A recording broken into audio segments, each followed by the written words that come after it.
Но это что касается перспектив в сфере строительства жилья, а вот планы нефтяников вовсе можно назвать грандиозными. Более 8 миллионов тонн черного золота в 2015 году. Талаканское нефть- и газоконденсатное месторождение сегодня является одним из крупнейших в стране. В прошлом году здесь извлекли более 7 миллионов тонн нефти. Сейчас продолжаются геолого-разведочные работы. О том, как добывают топливо и перспективах отрасли, в специальном репортаже Дмитрия Макарова.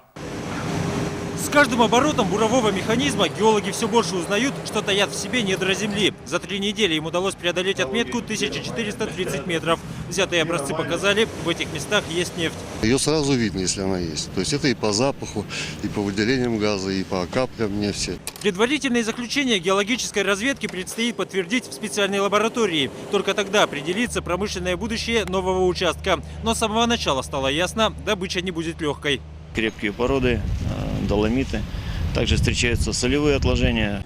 Эта поисковая бригада работает на богатейшей углеводородами территории Западной Якутии. Здесь сразу 5 месторождений. Самое крупное – Талаканское. К его разработке 10 лет назад приступили нефтяники из Сургута. Суровые природные условия заставили применить весь арсенал знаний.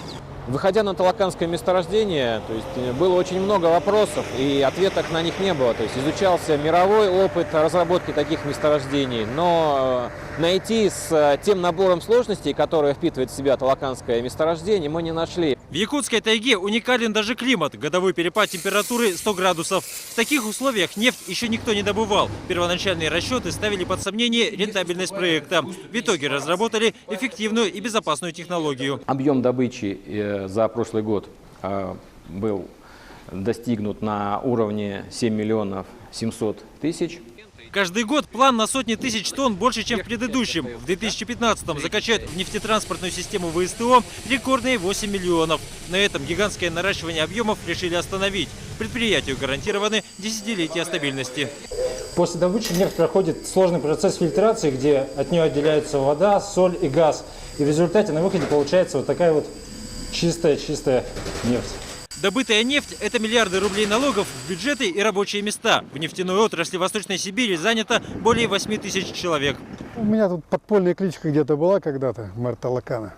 А так, должность начальник цеха по обслуживанию персонала. Вахтовый поселок Талакан одновременно может разместить около 3000 сотрудников. Такая численность сопоставима с небольшим районным центром. Впрочем, и набор учреждений мало чем отличается от обычного населенного пункта. Поселок настолько вырос, что пришлось объявить конкурс на название улиц. С торца каждого здания у нас установлены, приклеены номера здания, поэтому проживающие, те люди, которые вновь устраивают, чтобы найти свое время, не заблудиться в нашем большом городке, смотрят на название и идут. Вон, видите, пожалуйста, цифра 8 стоит. Или вот в любом здании вон цифра 16.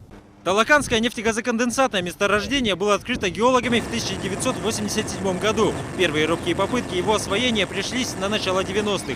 Был даже построен нефтепровод до причала в поселке Витим. Добываемой нефтью топили местные котельные. Сначала была разведка. Перспектива была очень большая.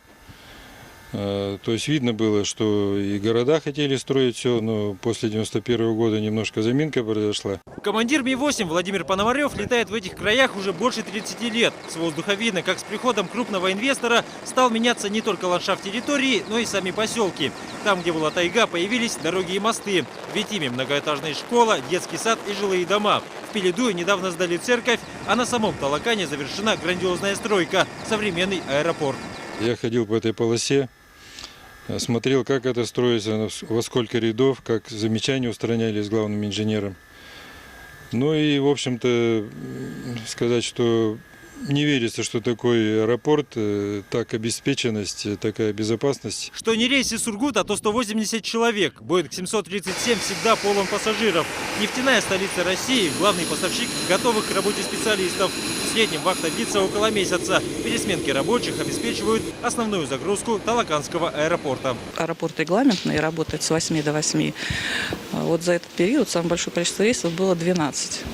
Вот. А так 5-6 рейсов самолетов в день мы обслуживаем, не считая вертолетов. Недавно открыла новое направление сторонняя авиакомпания. В расписании появился рейс Талакан-Иркутск. Ведутся переговоры о регулярных полетах до Новосибирска.